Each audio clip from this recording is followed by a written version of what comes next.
Welcome back. Today I'm going to keep talking to you about tools, specifically if you are getting into the automotive repair industry and what you may want to do as far as purchasing tools, where you're going to get them, how much you're going to pay, all that good stuff. Maybe not as much how much you're going to pay. That's kind of something you'll have to figure out on your own and negotiate with whoever you're buying them from. So let's start out with, where are you going to get your tools? As a professional mechanic, there will be tool trucks that come around to your shop, more than likely. If you are in a one-person shop, the tool trucks may not actually come around to see you. But like these two toolboxes, I bought at different points in my life. So let's start off with the tool truck.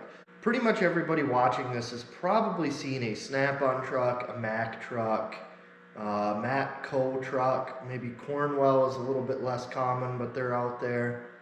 And those are the four I can think of off the top of my head. There's probably more. I've seen tool trucks that don't actually have like one brand of tool, so they'll be like, whatever. They'll just be like a tool truck that drives around and it'll have Jim Bob's Tools, and they'll drive around and they'll sell whatever brand of tools they've decided to carry.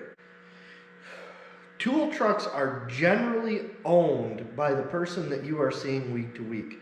And that may be changing a little bit. I know like the rep that's in this area for Snap-on now, he doesn't own the truck. He's working for somebody that owns several tool trucks.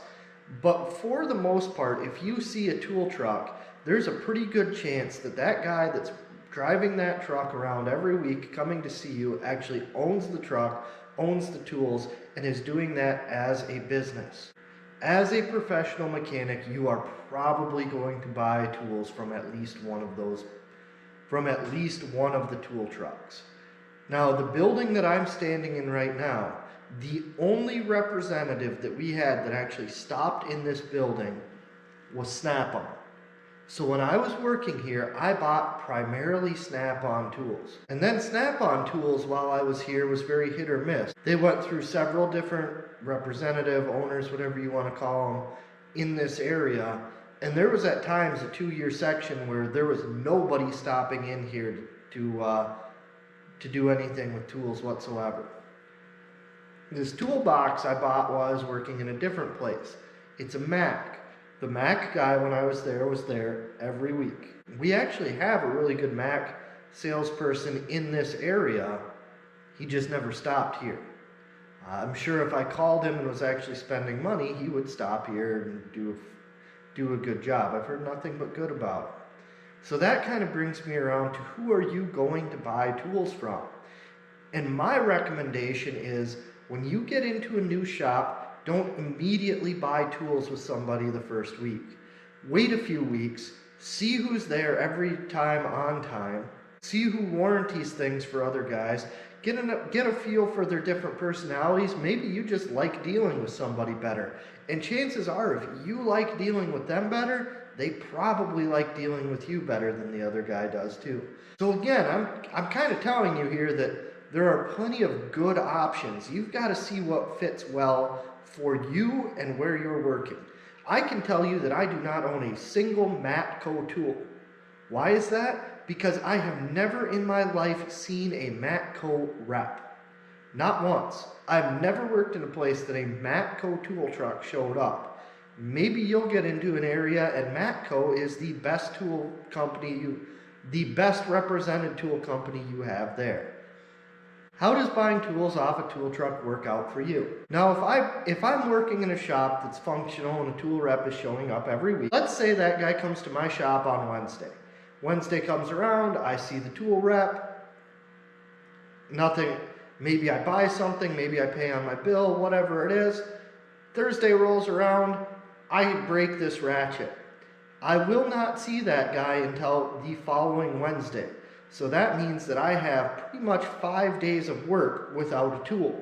So that can be a benefit and a drawback, because I know I'm going to see that guy once a week. So I know things are going to get taken care of by that rep, if you pick a good one that's going to show up on a regular basis. But that means that I might be without it for quite a while. Now, the next place that you're going to get tools is from a store. There are tool-specific stores. There are also part stores that sell tools. This socket right here is a tool that I bought from a part store that sells tools. It theoretically carries a lifetime warranty, although the company has been doing a pretty terrible job about warrantying anything. Back when I bought these, the company was quite good. They changed owners. The new owners decided not to do warranties anymore, more or less. So now I've got a bunch of tools that I know when they break, they're probably not going to get warranted because the new owner of the company still says they have a lifetime warranty, but really doesn't honor it. That's a chance you're going to take while buying tools. The policy may change within the company. The quality of the tools may change throughout time as well.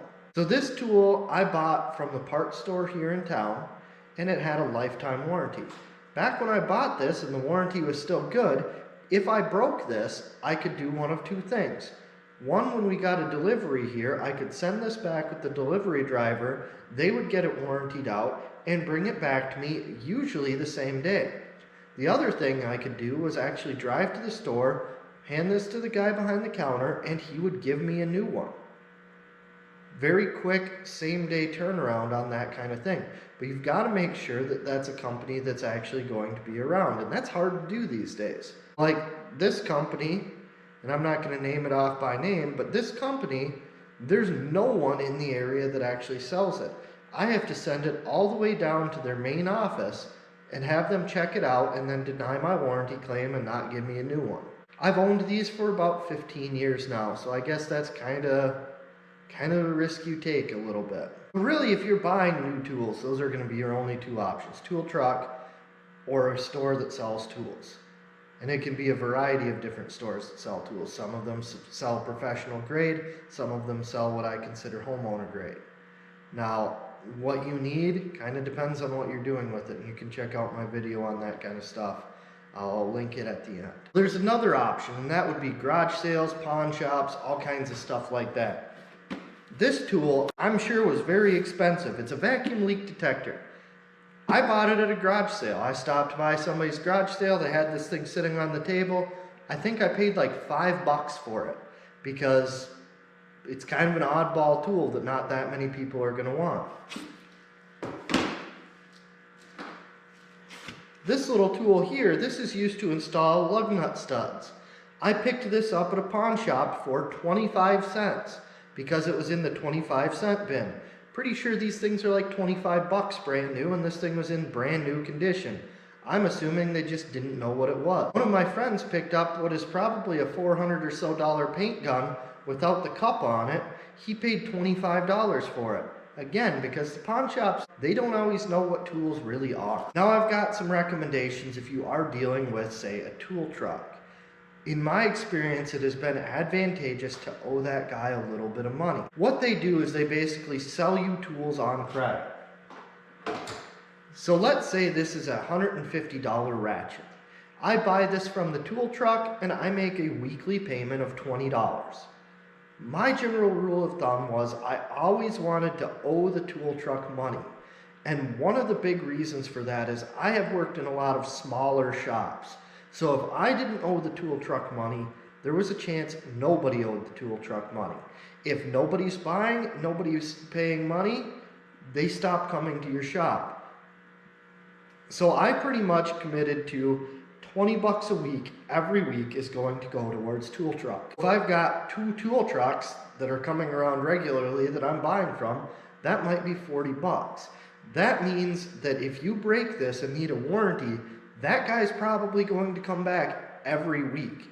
It's almost paying a service fee, but you are also building your tool selection while you're doing it. Now, I tried not to go over like $300 owed to any one tool rep.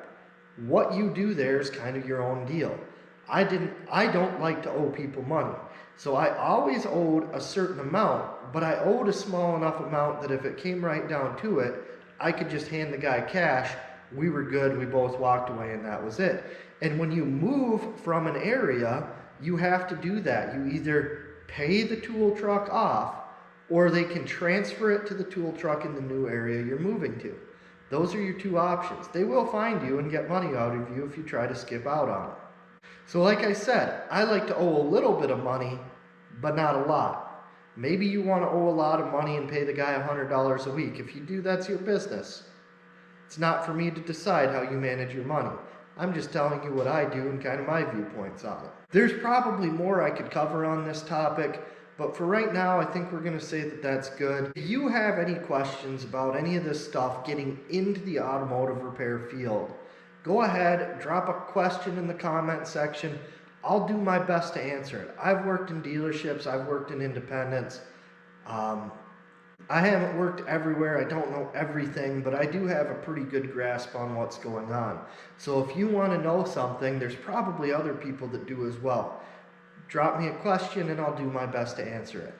Thanks for watching, and I'll see you later.